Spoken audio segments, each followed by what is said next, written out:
Lobby Tools, Florida's legislative intelligence company. Subscribe today to Florida's leading policy, budget, and campaign tracking service. Request a free trial today at lobbytools.com.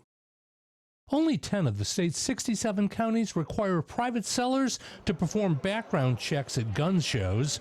A Senate bill on the move would make the checks mandatory in all 67 counties.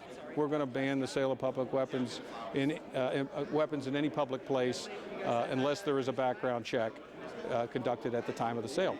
But the bill does more, requiring private sellers to create their own version of the federal firearms sales form and have it signed and notarized by the buyer. It's a complicated form with a series of questions. The NRA calls the legislation gun control on steroids. It's a trap for law-abiding gun owners. The idea is also running into a brick wall in the House. We're always very careful when we in any way start to infringe on those things that people consider their constitutional rights. But if the bill were to make it through the legislature, it would likely find a cold shoulder in the governor's office. There's no exemption for gun shows. I mean, if you go to a gun show, anyone selling firearms there, any of those tables, they do background checks.